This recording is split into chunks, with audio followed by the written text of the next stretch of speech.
Selamat pagi semua. Assalamualaikum warahmatullahi wabarakatuh. Salam sejahtera bagi kita semua. Rasanya sudah lama sekali tidak jumpa dengan sahabat Anugerah Sehat. Apa kabar semuanya? Sehat? Ya. Semoga hari ini kita bisa menjalankan 2 hari program di rumah aja sambil kita mendengarkan edukasi online bersama kami dari Apotek Anugerah Sehat. Saya Dr. Damayanti ingin mengajak Bapak, Ibu, Saudara, sahabat Anugerah Sehat untuk mengenal tentang beberapa penyakit di musim penghujan, ya. Baiklah, untuk mempersingkat waktu, kita akan mulai aja untuk edukasi online pada pagi hari ini. Sambil mencanangkan program di rumah aja 2 hari ya. Sambil bersantai di rumah, yuk mari kita simak tentang waspada penyakit di musim hujan ya.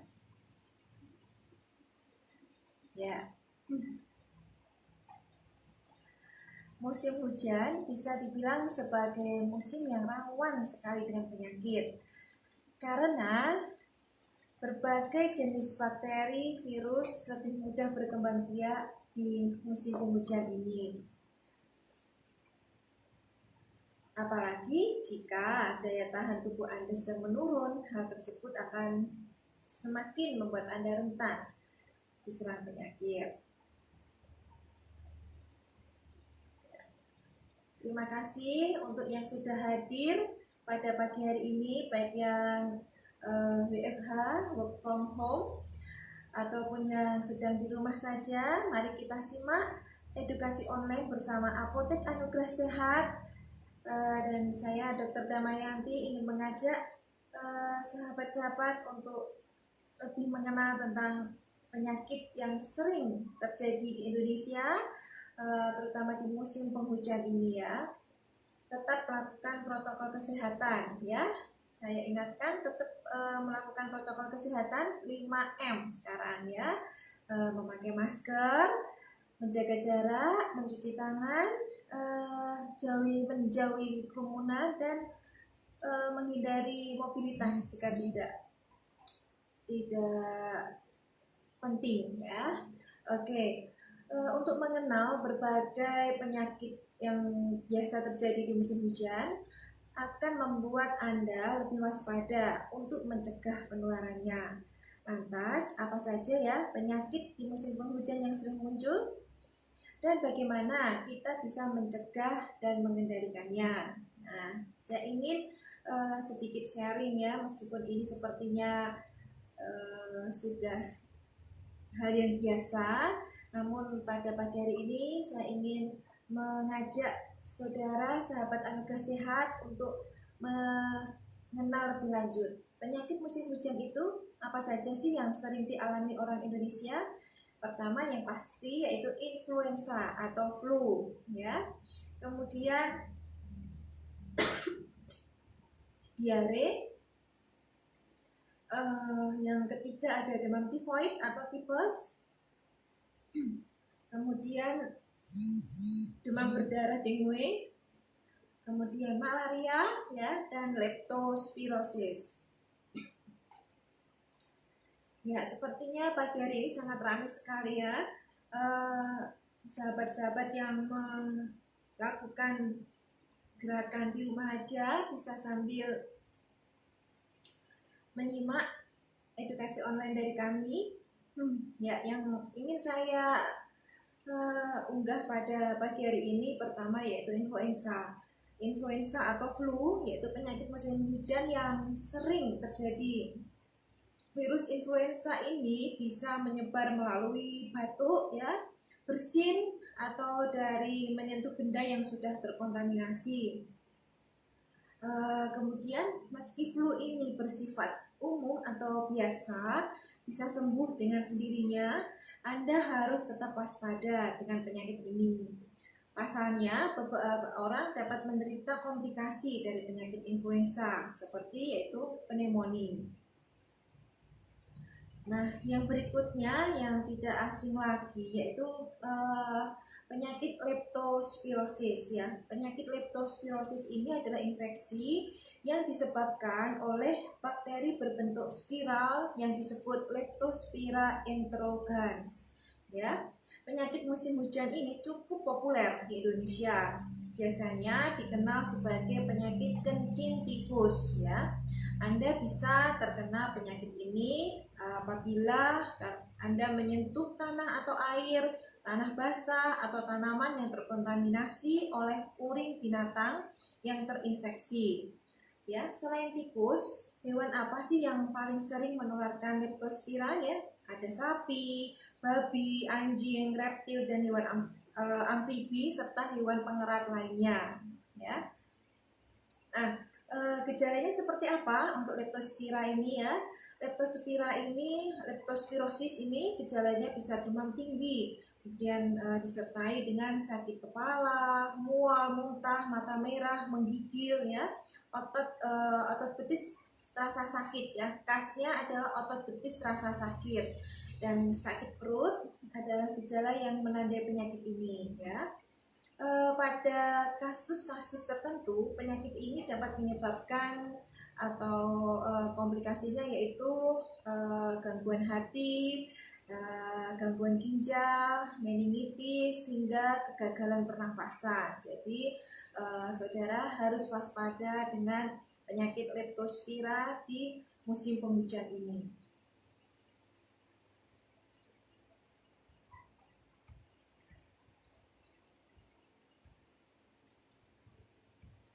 Untuk yang berikutnya yaitu adalah demam dengue atau demam berdarah dengue ya.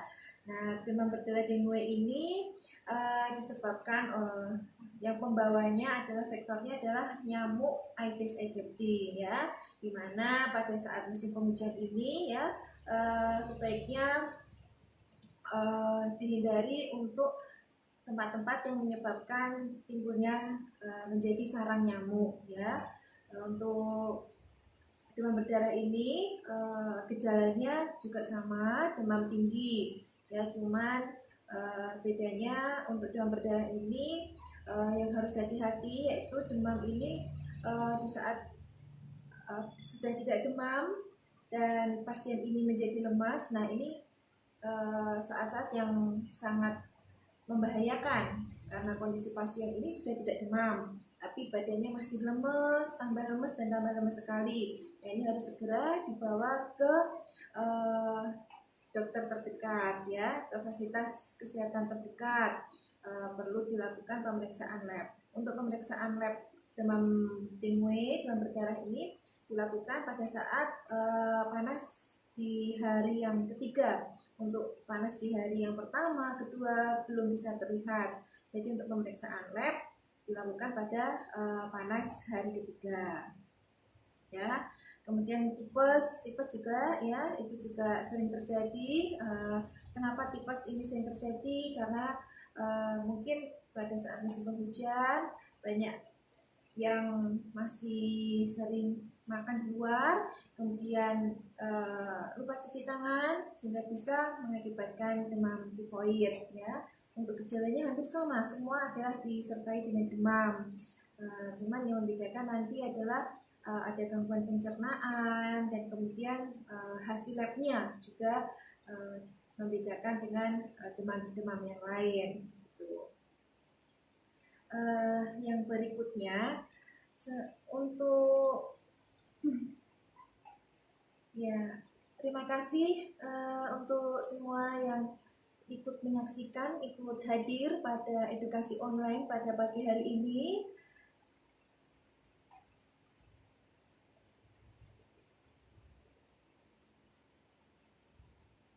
Untuk berikutnya, diare dan malaria. Malaria itu juga pembawanya adalah nyamuk Anopheles ini ya. Bapak Ibu Saudara, sahabat Anugerah Sehat, ditingkatkan kebersihannya, baik itu kebersihan lingkungan maupun kebersihan diri ya, supaya kita bisa terhindar dari penyakit di musim penghujan. Kemudian untuk tips bagaimana mengatasi penyakit di musim penghujan ya.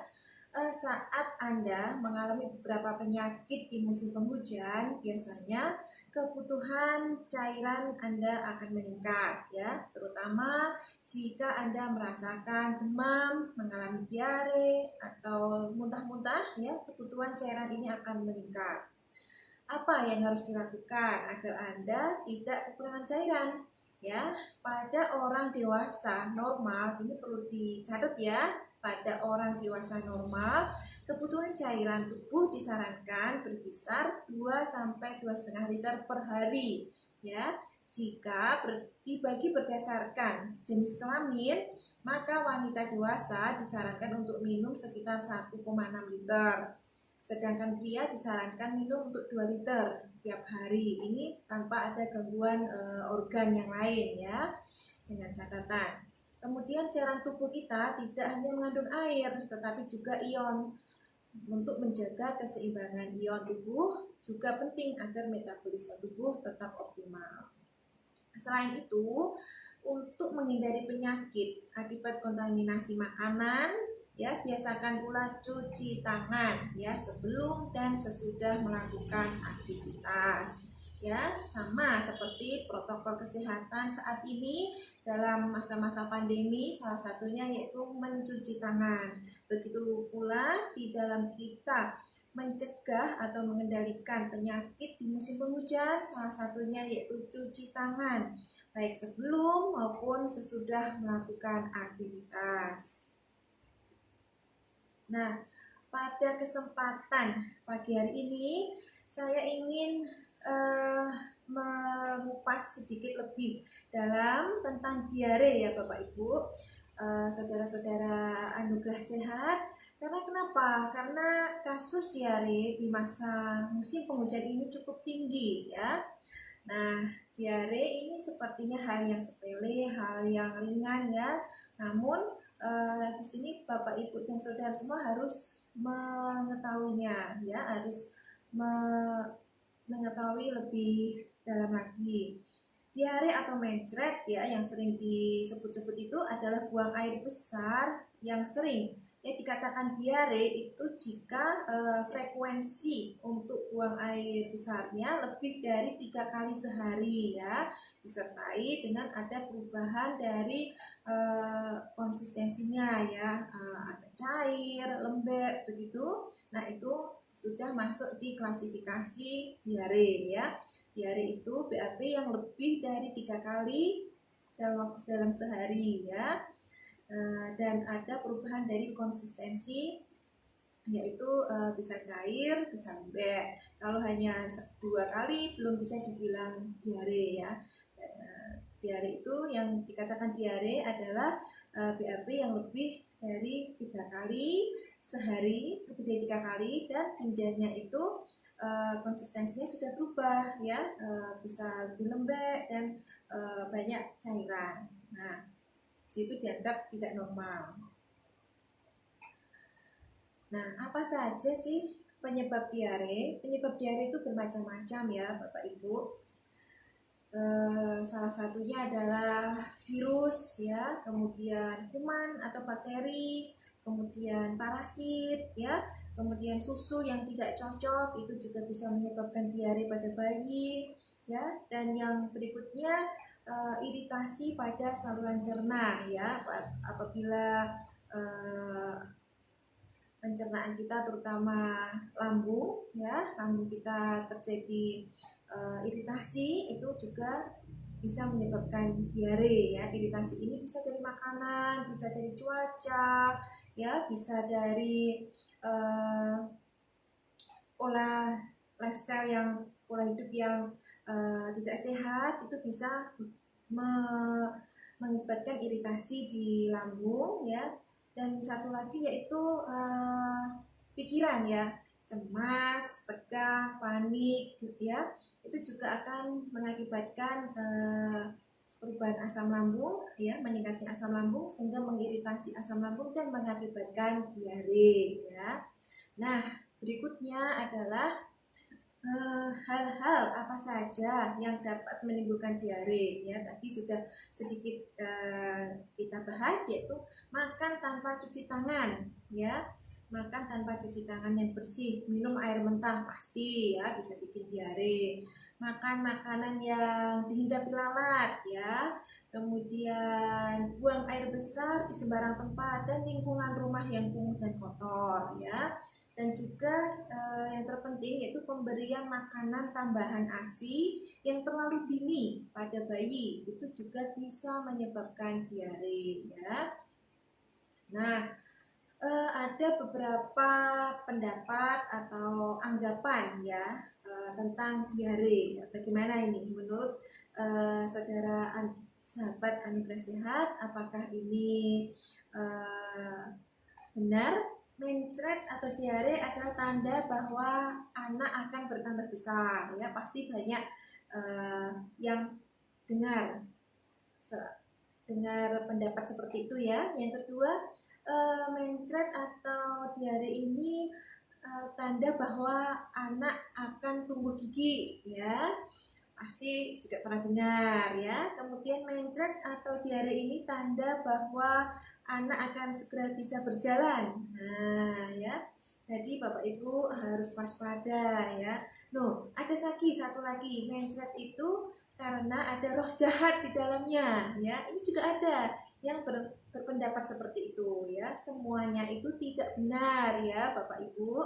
Mencret bukan merupakan pertanda bahwa anak akan bertambah besar atau bertambah pintar, dan bukan merupakan pertanda ada roh jahat ya. Bila kemudian yang jelas bahwa mencret itu merupakan suatu masalah kesehatan yang harus diatasi dengan segera ya. Bila tidak, bisa timbul gangguan kesehatan yang lebih serius ya, bahkan bisa berakibat kematian ya. Jadi sekali lagi di sini saya tekankan bahwa mencret itu merupakan suatu masalah kesehatan yang harus segera diatasi dengan segera ya. Bila tidak, bisa mengakibatkan masalah yang serius bahkan kematian. Ingat, diare adalah salah satu penyebab kematian pada balita. Kemudian apapun sebabnya, diare adalah penyakit ya. Apapun sebabnya, diare itu sangat berbahaya ya. Bapak Ibu jangan menganggap remeh tentang diare. Diare bila tidak diatasi sekali lagi bisa dapat mengakibatkan kematian ya. Nah, bagaimana cara mengatasi diare ya? Diare di sini kita ambil yang dari sederhana dulu ya, yang bisa dipraktekkan di rumah ya. Sebelum Bapak Ibu membawa ke dokter terdekat, membawa konsultasi ke dokter, ini kita akan memberi bekal di rumah apa yang bisa dilakukan di rumah saja pada saat diare ini masih awal atau masih ringan ya. Yang pertama itu mengganti cairan yang keluar. Oleh karena itu, satu, berikan larutan oralit atau larutan gula garam ya. Kemudian cairan dari bahan makanan ya, intinya harus banyak minum ya. Air, kalau anak-anak bisa dikasih air racin ya, terus air putih ya, harus banyak minum air putih. Bila anak berusia kurang dari 6 bulan dan masih diberi ASI, teruskan pemberian ASI sebagai tambahan ya. Yang pertama itu pada saat diarenya ini masih ringan awal, gejala awal, tingkatkan pemberian cairan ya. Kalau yang masih kurang dari 6 bulan ya ASI itu harus terus diberikan supaya tidak jatuh di kondisi yang berat ya. Terutama apa kondisi yang berat di sini yang kita khawatirkan, yaitu kondisi dehidrasi ya. Nah, saat di sini saya juga ingin memberi tips atau mengajari bagaimana cara membuat larutan gula garam ya, yang bisa dilakukan di rumah ya. Bisa dicatat ya, saudara-saudara sahabat Anugerah Sehat, sudah mengambil buku atau kertas, secari kertas ya, disiapkan secari kertas dan alat tulis ya. Yang pertama, gula 1 sendok teh penuh ya, kemudian garam 1/4 sendok teh ya, kemudian air masak 1 gelas atau air teh 1 gelas ya. Campuran bahan-bahan tersebut diaduk sampai larut dengan benar ya. Ini satu-satu yang bisa disiapkan saat di rumah saja waktu gejala awal diare, yaitu membuat larutan gula garam ya.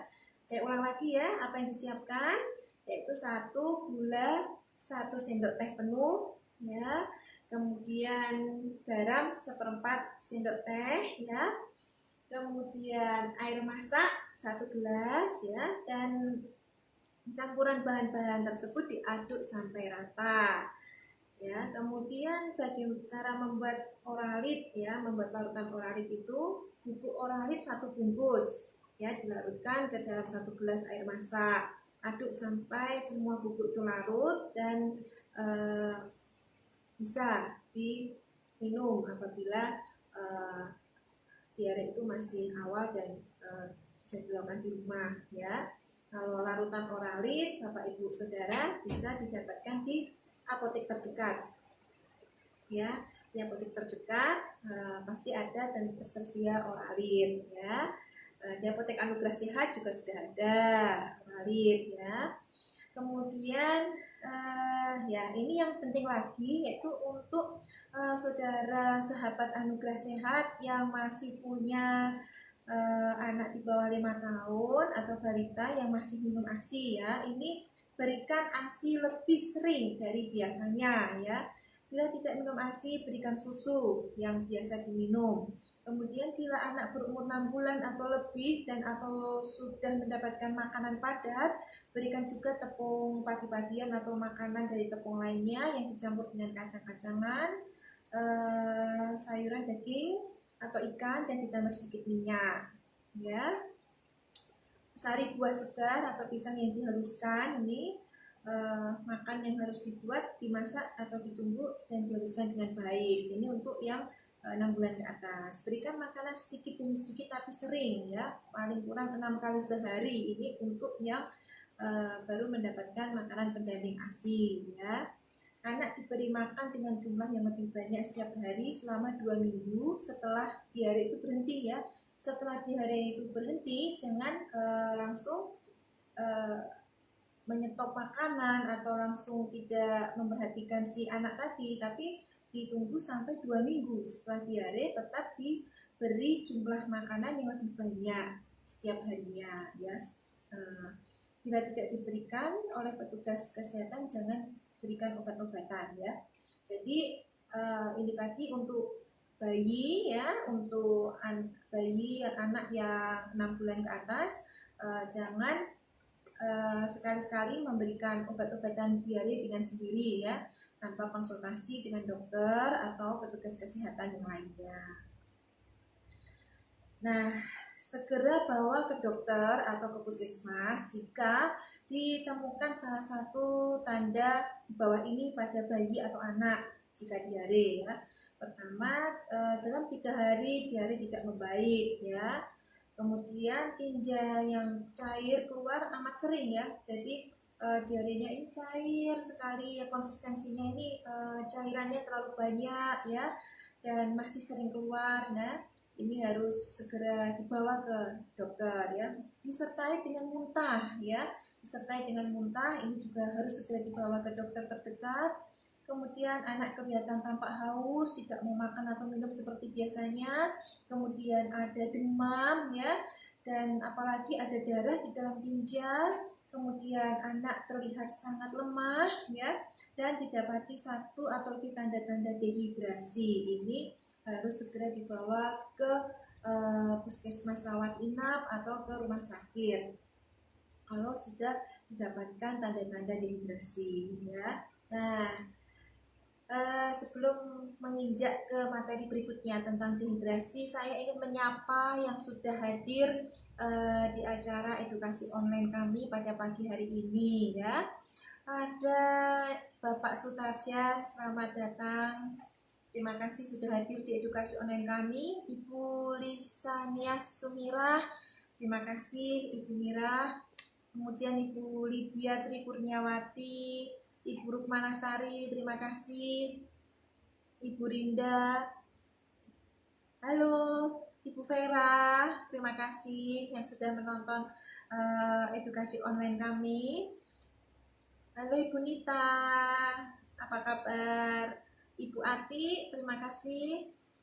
Ya, karena ini kebetulan ya bersamaan dengan program 2 hari di rumah saja, saya kira akan banyak sekali yang ikut antusias dalam melihat atau menyimak edukasi online kami sambil bersantai-santai di rumah, sambil melakukan kegiatan di rumah bisa mendengarkan edukasi online kami. Oke, jika ada pertanyaan boleh dimasukkan di komen di kolom komen kami, boleh menambahkan pertanyaan jika ada yang ingin bertanya boleh. Sebelum saya melanjutkan ke berikutnya, ya terima kasih Ibu Iin, Ibu Suci dari Kuniran, dari Juana, dari Bulu Manis, dari Pati, terima kasih sahabat Anugerah Sehat.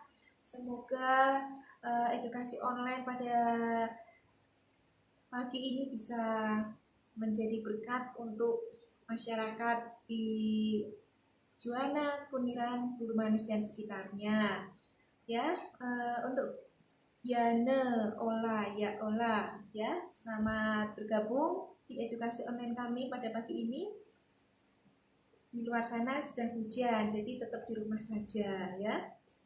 Nah, untuk berikutnya yaitu saya ingin mengenalkan Bapak Ibu Saudara sahabat Anugerah Sehat tentang tanda-tanda dehidrasi ya. Tanda-tanda dehidrasi itu apa? Dan kenapa saya ingin menyampaikan tentang tanda-tanda dehidrasi, karena dehidrasi ini merupakan salah satu kegawatan di dalam di dalam dunia medis ya, yaitu salah satu kegawatan yang perlu segera ditangani, karena jika dehidrasi ini berkepanjangan akan mengakibatkan kematian ya. Oke, untuk tanda-tanda dehidrasi yaitu yang sudah ada kesadaran menurun ya, anak mulai ngantuk, pasien mulai tidak sadar ya, mata cekung ya, ini masuk ke dehidrasi berat ya. Mulai malas minum ya, ini dehidrasi berat. Kemudian cubit, apabila kulit perut ini kita cubit ya, apabila kulit perut kita cubit ini kembalinya sangat lambat ya, ini masuk ke dehidrasi berat. Dan tidak lagi buang air kecil ya, ini yang harus diwaspadai jika anak pada saat diare sudah tidak BAK atau tidak buang air kecil. Nah, ini harus sudah warning ya. Jadi bunda-bunda yang ada di rumah harus hati-hati. Yang perlu diperhatikan jika diare, anaknya ditanya, "Dek, pipisnya terakhir kapan ya? Jam berapa terakhir pipis? Terus pipis lagi jam berapa ya?" Itu harus dimonitor, yaitu yang paling mudah dimonitor oleh bunda-bunda di rumah ketika anak kita diare, yaitu dari buang air kecil ya. Kalau anaknya nggak bisa ditanya, loh dok anak saya itu belum bisa ditanya, anakku itu baru masih di bawah 6 bulan ya, gimana cara memonitor buang air kecilnya ya? Cara memonitor buang air kecilnya dari Pampers ya. Nah, bunda-bunda di rumah kan kalau yang sudah terbiasa mengganti Pampers seperti itu ya, nanti dilihat apakah Pampersnya ini sudah penuh. Biasanya jam 9 pagi itu Pampers sudah penuh. Ternyata Pampers jam 9 pagi belum penuh. Berarti ini sudah ada buang air kecilnya sudah mulai berkurang. Nah, di sini bunda ini harus waspada atau sudah harus warning bahwa ini jangan sampai masuk ke dehidrasi yang lebih berat begitu. Nah, bagaimana mencegah terjadinya diare ya? Ini bayi sampai umur 4 bulan hanya diberi ASI saja ya, jangan tadi seperti yang kami sampaikan tadi itu jangan terlalu dini memberikan makanan pendamping ASI ya, karena organ-organ tubuh di bayi atau di manusia, di anak itu sudah ada timingnya sendiri-sendiri ya, kapan si usus ini sudah siap untuk menerima makanan ya.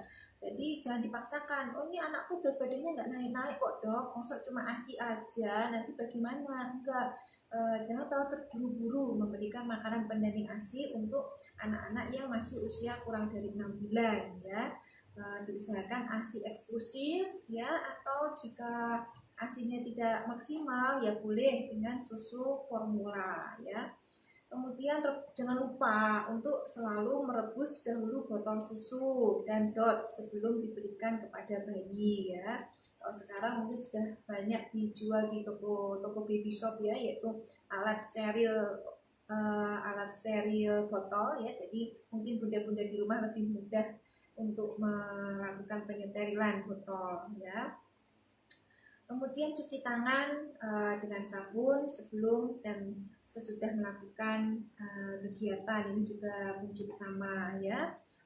Karena kan ketika tangan kita bersih ya, kita sebelum menggendong anak kita atau kita sebelum beraktivitas dengan anak kita, kita pastikan tangan kita juga bersih ya, supaya kita ini jangan sampai kita malah menjadi sumber pembawa penyakit ya, sumber penyebab diare untuk anak kita sendiri ya. Kemudian sayuran, buah, dan bahan makanan harus dicuci sebelum dimasak dan dimakan, pasti ya. Kemudian selalu minum air yang telah direbus ya, air masak atau air matang ya. Memasak makanan dengan cara yang benar ya. Makanan harus dilindungi ya, baik dari hinggapan lalat dan juga kecoa.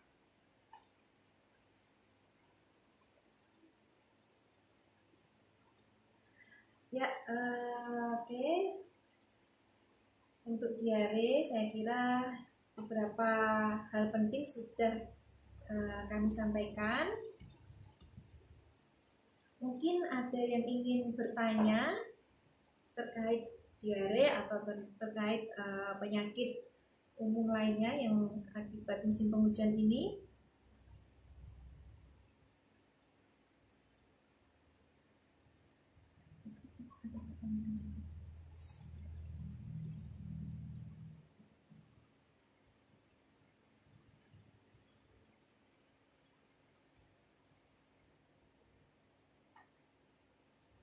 Halo Ibu Dayu Ekawati, Ibu Lydia Tri Kurniawati, selamat bergabung.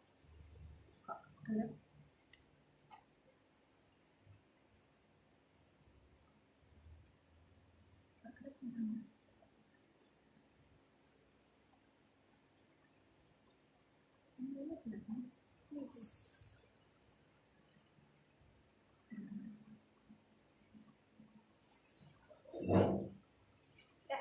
Ini sambil melihat apakah ada pertanyaan, mungkin bisa di luar tentang penyakit musim penghujan juga boleh. Kalau bisa saya jawab sekarang ya saya jawab, kalau belum nanti Bapak Ibu boleh japri ya, japri langsung ke nomor saya. Oh ya, ini ada pertanyaan dari Ibu Lydia Tri Kurniawati, kalau radang apa obatnya ya Bu? Oke. Untuk radang ini kita harus kok kurang terang ya? Untuk radang apa dulu ya Bu ini ya? Apakah itu radang sendi, apakah itu radang tenggorokan ya? Memang ada obatnya sendiri-sendiri. Nah, untuk memastikan mungkin nanti Ibu boleh konsultasi langsung dengan saya di tempat praktek. Yang penting untuk radang ini misalnya radang tenggorok ya Bu, ataupun itu radang sendi, obatnya adalah anti radang ya. Sambil nanti kita cari penyebab radangnya, apakah ada infeksi atau itu ada infeksi bakteri atau itu ada infeksi virus, itu juga bisa menyebabkan radang ya. Atau kalau radang sendi ya apakah ada trauma di sendi. Intinya kalau radang obatnya adalah anti radang ya. Dan kita cari penyebab lainnya begitu ya. Oke, ada pertanyaan lagi ini dari Ibu Novia Indrastuti dari Kuniran. Apa kabar ya?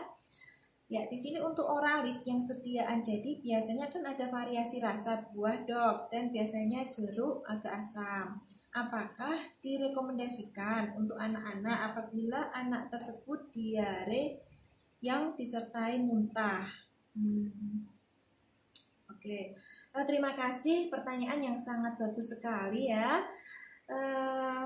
Jadi memang oralit yang beli kemasan di apotek ini ada yang memang rasa jeruk dan rasa lainnya yang memang sedikit ada rasa asam. Tapi di sini pastinya si pabrik obat tersebut sudah mengemas dan mempertimbangkan bahwa itu aman untuk pencernaan begitu.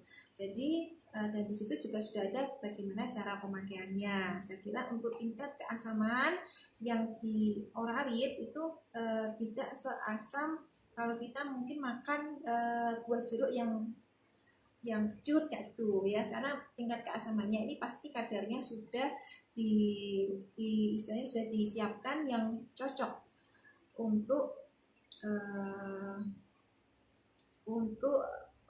pasien-pasien yang sedang ada gangguan pencernaan. Jadi tidak masalah oralit itu dengan rasa mau itu rasa buah bisa dipakai untuk anak. Ini ada pertanyaan lagi dari Bapak Yudi.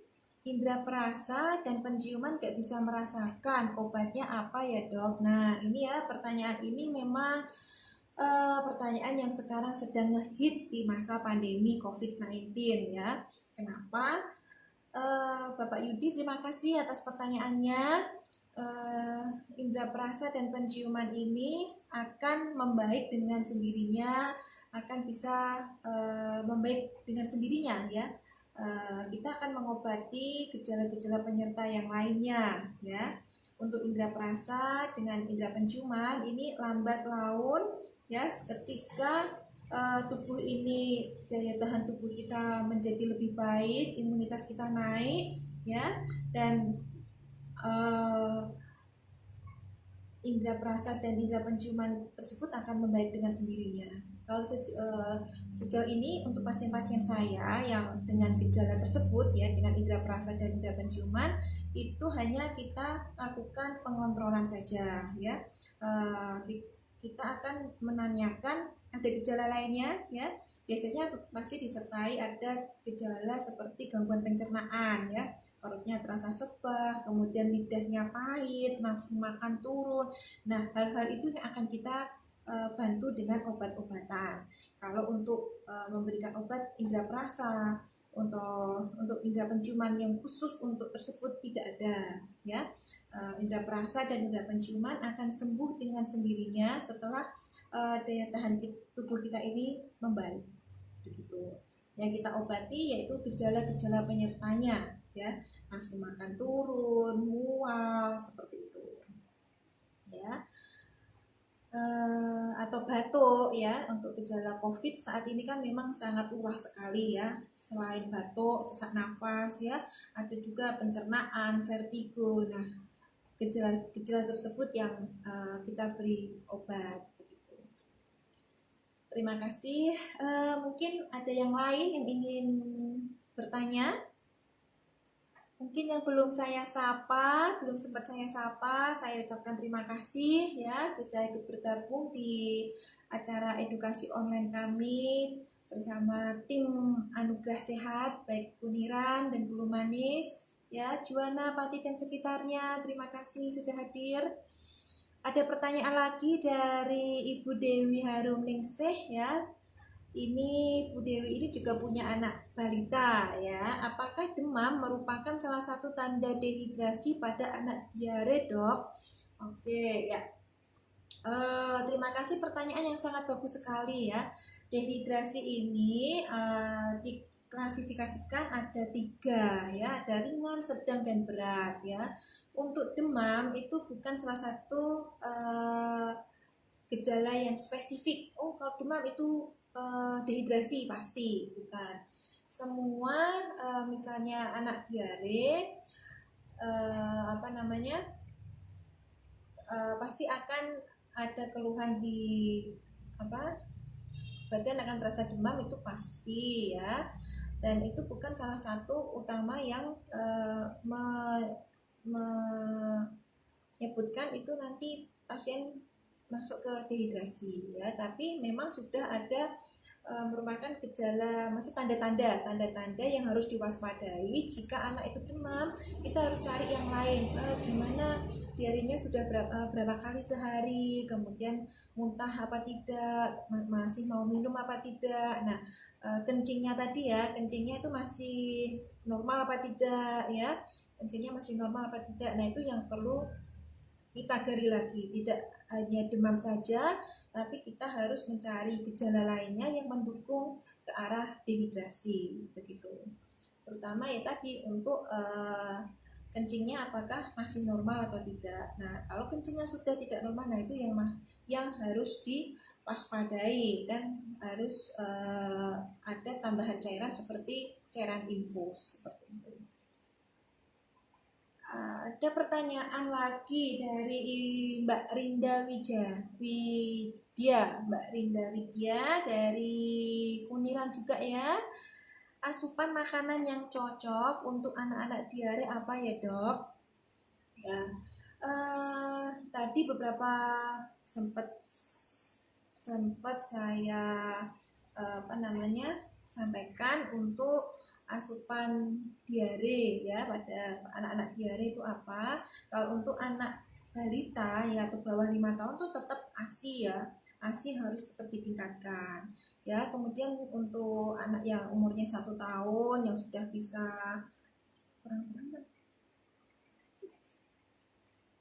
bisa makan nasi ya, atau sudah banyak nyemil, ini boleh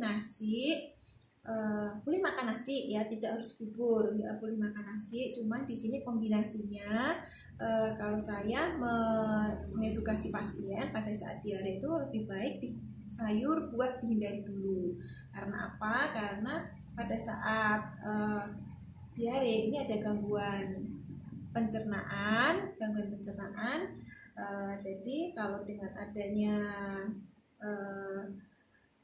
makan buah dan makan sayur, ini akan memperberat kerja di pencernaan. Jadi sebaiknya nasi ini dengan kuahnya boleh ya, kuah harus diperbanyak sebagai gantinya cairan ya. Kemudian minum air putih juga harus diteladani lebih sering lagi ya. Terus untuk lauknya ya bebas ya, boleh ikan, boleh telur ya, yang penting anak harus makan begitu. Kemudian untuk yang sayur-sayur hijau ini dihindari dulu. Yang sayur yang boleh sementara pada saat diare yang seperti wortel, kemudian kalau sayur itu lebih cenderung ke wortel aja yang aman pada saat diare, atau kalau misalnya sayur bening ya kuahnya dulu. Yang penting cairan atau air putih ini lebih sering diminumkan begitu. Ya.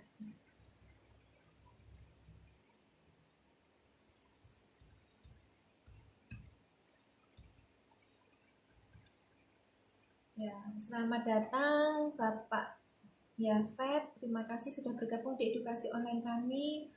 Kemudian Ibu Puji Yuliani, terima kasih sudah ikut menonton edukasi online kami. Mungkin yang agak terlambat bergabungnya bisa melihat siaran ulangnya di Facebook saya, Damayanti ya.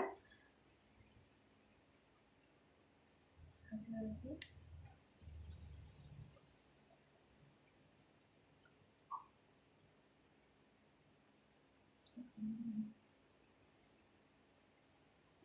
Ada pertanyaan lagi? Ibu Woro Kristiani Tias, terima kasih doanya, terima kasih. Ibu Maria Yuliana, ya sambil kita tunggu. Ibu Ani, terima kasih sudah ikut bergabung menonton edukasi online kami. Henry, ya dari Juana, terima kasih.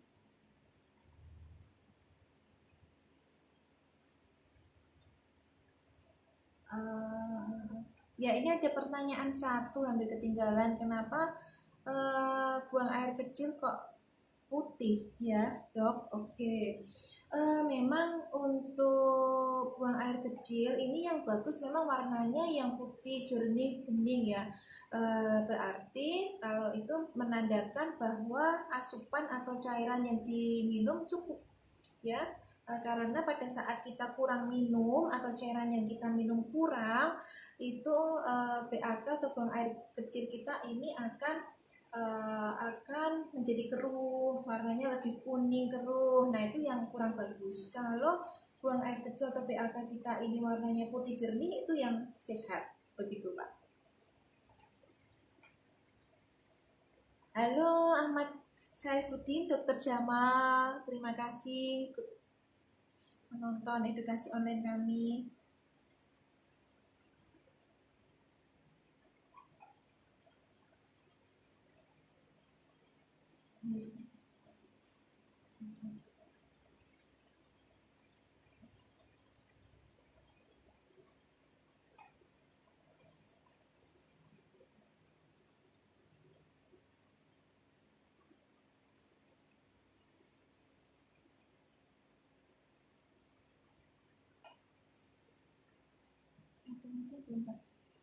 Ibu Santi, terima kasih sudah bergabung. Ya.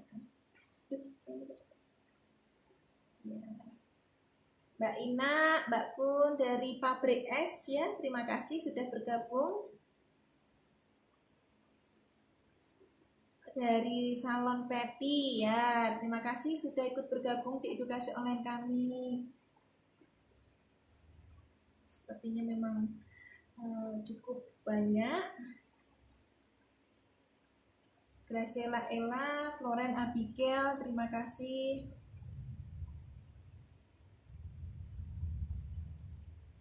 Ya, sambil menikmati hujan, rintik-rintik atau hujan deras.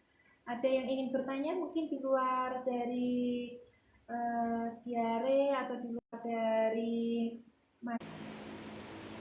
penyakit musim penghujan? Ya, di mana kita saat ini masih di masa-masa pandemi, tetap saya cuma ingin pesan yaitu tetap lanjutkan protokol kesehatan ya. 5M tetap kita lakukan ya, menggunakan masker, mencuci tangan, jaga jarak ya, menjaga jarak, menjauhi kerumunan dan mengurangi mobilitas jika tidak terlalu diperlukan ya. Semoga sedikit materi yang saya share pada pagi hari ini sampai siang ini bisa bermanfaat untuk sahabat anugerah sehat dalam menjalani masa-masa penghujan ini. Kita tetap waspada baik untuk diri sendiri maupun untuk anak-anak ya.